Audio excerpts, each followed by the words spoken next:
ಹೆಬ್ಬಳಲು ಶ್ರೀಚಕ್ರಮಾತಾ YouTube channel ವೀಕ್ಷಕರಿಗೆ ನನ್ನ ಹೃತ್ಪೂರ್ವಕ ನಮಸ್ಕಾರಗಳು. ಸುಭಾಷಿತ: ಪ್ರತಿಯೊಬ್ಬರೂ ಸಮಯ ಬಂದಾಗ ತಾವು ಮಾಡಿದ ಕರ್ಮಗಳನ್ನು ನೆನಪಿಸಿಕೊಳ್ಳುತ್ತಾರೆ, ಏಕೆಂದರೆ ಮಾಡಿದ ಕರ್ಮಗಳನ್ನು ಅನುಭವಿಸದೇ ಸಾಯಲು ನಾವು ಸಾಧ್ಯನೇ ಇಲ್ಲ. ಅದರಿಂದ ನಾವು ಜ್ಞಾಪಿಸ್ಕೊಳ್ಳೇಬೇಕು. ಏನೇ ಕರ್ಮ ಮಾಡಿದರೂ ಅದು ಇವಾಗ ಕಾಣಲ್ಲ, ಮುಂದೆ ಕಾಣೇ ಕಾಣುತ್ತೆ. ಇವತ್ತು ನಾವು ದಿನಪಂಚಾಂಗಕ್ಕಿಂತ ಮುಂಚೆ ಜೈನ ಧರ್ಮದಲ್ಲಿ ಇರುವ ಚಾರಿತ್ರ್ಯದ ಬಗ್ಗೆ ನಾವು ತಿಳ್ಕೊಳ್ಳೋಣ. ಚಾರಿತ್ರ್ಯದ ಮೂಲ ಸೂತ್ರ: ಅಶುಭಾಷ್ ನಿವೃತ್ತಿ ಶುಭೆ ಪ್ರತೀಕ್ಷ ಜಾನಹಿ ಚಾರಿತ್ರಂ. ಕೆಟ್ಟದ್ದನ್ನು ಬಿಡುವುದು, ಒಳ್ಳೆಯದನ್ನು ಮಾಡುವುದು, ಇದೇ ಚಾರಿತ್ರ್ಯ. ಚಾರಿತ್ರ್ಯ ಅಂದರೆ ಕೆಟ್ಟದ್ದನ್ನು ಬಿಡಬೇಕು, ಒಳ್ಳೆಯದನ್ನು ಮಾಡಬೇಕು. ಇದೇ ಜೈನ ಧರ್ಮದ ಚಾರಿತ್ರ್ಯ. ಜೈನ ಧರ್ಮದಲ್ಲಿ ಚಾರಿತ್ರ್ಯವನ್ನು ಈ ರೀತಿ ಸುಲಭವಾಗಿ ಬಿಡಿಸಿ ಹೇಳಿದ್ದಾರೆ. ಕೆಟ್ಟದ್ದನ್ನು ಯಾವುದು ಅಂದರೆ ಹಿಂಸೆ, ಅಸತ್ಯ, ಚೌರ್ಯ, ಬ್ರಹ್ಮಚರ್ಯ, ಪರಿಗ್ರಹ ಅಂದರೆ ಪರರಿಂದ ಸ್ವೀಕರಿಸುವುದು ಎಂದು ಅಂದಿನ ಕಾಲಕ್ಕೆ ಅನುಸರಿಸಿ ಪಟ್ಟಿ ಮಾಡಿದ್ದಾರೆ. ಇಂದಿನ ಕಾಲಕ್ಕೆ ಈ ಪಟ್ಟಿ ಇನ್ನೂ ದೊಡ್ಡದಾಗಿರುತ್ತದೆ. ಪಟ್ಟಿಯು ಮುಖ್ಯವಲ್ಲ, ಆದರೆ ಅದರ ತಳಹದಿ ಮುಖ್ಯ. ಅಶುಭವಾಗಿರುವುದೇ ಅದರ ತಳಹದಿ. ಯಾವ ಕೆಲಸಗಳು ಸ್ವಾರ್ಥ, ಲೋಭ, ದ್ವೇಷ ಇತ್ಯಾದಿ ಮಾನವನು ಮನಸ್ಸಿನ ವಿಕಾರ ಮೂಲಕವಾಗಿವೆಯೇ ಅವೆಲ್ಲ ಅಶುಭ. ಇಂಥ ಮನೋವಿಕಾರವಿಷ್ಟ ಕಾರ್ಯಗಳು ವೈಯಕ್ತಿಕವಾಗಿರಲಿ ಸಾಮಾಜಿಕವಾಗಿರಲಿ ಅವು ವ್ಯಕ್ತಿಗೆ ಸಮಾಜಕ್ಕೂ ಹಾನಿಕರವಾಗುವುದು. ಇವು ತ್ಯಾಜ್ಯ. ಈ ತತ್ವವನ್ನು ಎಲ್ಲರೂ ಒಪ್ಪುವರು. ಆದರೆ ಪ್ರತ್ಯಕ್ಷ ಕಾರ್ಯನಿರ್ವಹಣೆಯ ಸಮಯದಲ್ಲಿ ಸ್ವಪ್ರಯೋಜನವೇ ಮುಖ್ಯ. ಮಾರ್ಗದರ್ಶನವಾಗುವುದು ಈ ತತ್ವಗಳು ಹಿಂದೆ ಉಳಿಯುವವು. ಜಾನಮಿ ಧರ್ಮಂ ನಚಮೇ. ಈ ತತ್ವವನ್ನು ಎಲ್ಲವೂ ಒಪ್ಪುವರು. ಆದರೆ ಪ್ರತ್ಯಕ್ಷ ಕಾರ್ಯನಿರ್ವಹಣೆಯ ಸಮಯದಲ್ಲಿ ಸ್ವಪ್ರಯೋಜನವೇ ಮುಖ್ಯ. ಮಾರ್ಗದರ್ಶನವಾಗುವುದು ಈ ತತ್ವಗಳು ಹಿಂದೆ ಉಳಿಯುವವು. ಜಾನಮಿ ಧರ್ಮಂ ನಚಮೇ. ಪ್ರವೃತ್ತಿ ಒಳ್ಳೆಯದು ಯಾವುದೆಂಬುದು ಗೊತ್ತಿದೆ, ಆದರೆ ಮಾಡಲು ಮನಸ್ಸು ಇಲ್ಲ ಎಂಬ ಸ್ಥಿತಿಯು ಸಾಮಾನ್ಯವಾಗಿ ಕಂಡುಬರುವುದು. ಈ ಮನೋದೌರ್ಬಲ್ಯವನ್ನು ಮೆಟ್ಟಿ ನಿಲ್ಲುವುದೇ ಚಾರಿತ್ರ್ಯ.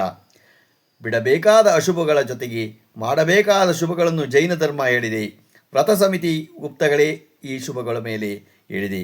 ಅಶುಭಗಳನ್ನು ಬಿಡುವವು ವ್ರತ. ಮನೋವಾಕ್ಯಗಳ ಸಂಯಮವೇ ಗುಪ್ತಿ ವಿಚಾರಪೂರ್ವಕ ಪ್ರವೃತ್ತಿಯೇ ಚಾರಿತ್ರ್ಯದ ಜೀವಾಳ.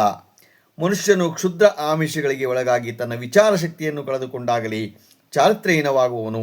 ಯಾವುದೇ ಸಮಾಜದ ಅಥವಾ ರಾಷ್ಟ್ರದ ಚಾರಿತ್ರ್ಯವು ಪರಿಶೀಲಿಸಿದರೆ ಇಂಥ ಚಾರಿತ್ರ್ಯಹೀನರ ಸಂಖ್ಯೆ ಹೆಚ್ಚಾದಾಗ ಅಥವಾ ಅವರು ಮುಖಂಡತ್ವವನ್ನು ವಹಿಸಿದಾಗ ಆ ರಾಷ್ಟ್ರದ ಅಥವಾ ಸಮಾಜದ ಪತನವಾದದ್ದು ಕಂಡುಬರುತ್ತದೆ. ಇದು ಆಗದಂತೆ ಕ್ರಿಯಾಶೀಲವಾಗಿರುವುದು ಈ ಸಾಮಾನ್ಯನ ಕರ್ತವ್ಯ. ಗೊತ್ತಾಯ್ತಾ? ಇದು ಸಂಗ್ರಹ ಕೆ.ಟಿ. ಪಾಂಡುರಂಗಿ ಎನ್ನೋರು ಸಂಗ್ರಹ ಮಾಡಿದರು. ಅದನ್ನು ನೀವು ತಿಳ್ಕೋಬೇಕಾದ ಇದರಲ್ಲಿ ಬೇಕಾದಷ್ಟಿದೆ. ಜೈನ ಧರ್ಮದಲ್ಲಿ ಏನು ಅಂತಂದರೆ ಅವರ ಗುರುಗಳು ನೋಡಿ ಎಲ್ಲವನ್ನೂ ತ್ಯಜಿಸಿದ್ದಾರೆ. ಎಲ್ಲ ತ್ಯಜಿಸಿ ನನಗೇನೂ ಬೇಡ, ನಿರ್ವಾಣದಲ್ಲಿ ಆ ಬಟ್ಟೆನೂ ಬೇಡ, ಇದು ಬೇಡ ಅಂದರೆ ಹಿಂಸೆ ಮಾಡಬಾರ್ದು. ಒಂದು ಇರುವೆ ತುಳಿದ್ರೂ ಅದು ಹಿಂಸೆ. ಅಹಿಂಸಾ ಮಾರ್ಗದಲ್ಲಿ ಹೋಗಿ ಅಂತ ಹೇಳಿದ್ದಾರೆ ಅವರು. ಗೊತ್ತಾಯ್ತಾ? ನಾವು ನಿಜವಾಗಲೂ ಯಾವುದೇ ಧರ್ಮ ಆಗಲಿ ಯಾವುದೇ ಇದಾಗಲಿ ಒಳ್ಳೆಯದನ್ನು ನಾವು ಪಡ್ಕೋಬೇಕು, ಕೆಟ್ಟದ್ದನ್ನು ನಾವು ಬಿಡಬೇಕು. ಒಳ್ಳೆಯ ಮಾರ್ಗ ಹೇಳಿದರೆ ಅಹಿಂಸೆ ಮಾರ್ಗವನ್ನು ಬಿಟ್ಟು ಅಹಿಂಸಾ ಮಾರ್ಗವನ್ನು ನಾವು ಪಡ್ಕೊಳ್ಳೋಣ. ಗೊತ್ತಾಯ್ತಾ? ಇವತ್ತು ನಾವು ದಿನಪಂಚಾಂಗವನ್ನು ತಿಳ್ಕೊಳ್ಳೋಣ. ದಿನಾಂಕ 31/8/2025 ಭಾನುವಾರ. ಶ್ರೀ ವಿಶ್ವಾವಸು ನಾಮ ಸಂವತ್ಸರ, ದಕ್ಷಿಣಾಯನ, ಭಾದ್ರಪದ ಮಾಸ, ವರ್ಷ ಋತು ಶುಕ್ಲಪಕ್ಷ, ತಿಥಿ ಅಷ್ಟಮಿ, ರಾತ್ರಿ 9:17, ನಕ್ಷತ್ರ ಅನುರಾಧ, ಹಗಲು 3:23, ಮಳೆ ಮಖ 1ನೇ ಪಾದ, ರಾಹುಕಾಲ 5:01 6:33 ತನಕ ಇದೆ. ಗುಳಿಕ ಕಾಲ 3:28 5:01 ತನಕ ಇದೆ. ಯಮಗಂಟೆ ಕಾಲ 12:53 1:55 ತನಕ ಇದೆ. ಇವತ್ತು ಯಾರು ಹುಟ್ಟುಹಬ್ಬ ಆಚರಿಸ್ಕೊತಿದ್ರು, ಮದುವೆಯಾದ ದಂಪತಿಗಳು ವಾರ್ಷಿಕೋತ್ಸವ ಆಚರಿಸುವಂಥವ್ರಿಗೆ ನಮ್ಮ ಹೆಬ್ಬಳಲು ಶ್ರೀಚಕ್ರಮಾತಾ ಯೂಟ್ಯೂಬ್ ಚಾನಲ್ ಕಡೆಯಿಂದ ಶುಭ ಕಾಮನೆಗಳನ್ನು ತಿಳಿಸ್ತೀವಿ. ದೇವರು ಅವರಿಗೆ ಆಯಸ್ಸು, ಆರೋಗ್ಯ, ಐಶ್ವರ್ಯ ಎಲ್ಲ ಕೊಟ್ಟು ಕಾಪಾಡಲಿ ಅಂತ ಕೇಳ್ಕೊತೀನಿ. ನಮ್ಮ ಹೆಬ್ಬಳದೂರು ಶ್ರೀ ಚಿಕ್ಕಮಾತಾ ಯೂಟ್ಯೂಬ್ ಚಾನಲ್ ಯಾರು ಸಬ್ಸ್ಕ್ರೈಬ್ ಆಗಲು ದಯಮಾಡಿ ಸಬ್ಸ್ಕ್ರೈಬ್ ಆಗಿ, ಲೈಕ್ ಕೊಡಿ. ಇದು ನಿಮ್ಮದೇ ಚಾನಲ್ ಆಗಿರೋದ್ರಿಂದ ನಮ್ಮ ಲಿಂಕನ್ನು ಬೇರೆ ಗ್ರೂಪ್ಗೆ ಫಾರ್ವರ್ಡ್ ಮಾಡಿ. ನಮಸ್ಕಾರಗಳು, ನಮಸ್ಕಾರಗಳು, ನಮಸ್ಕಾರಗಳು.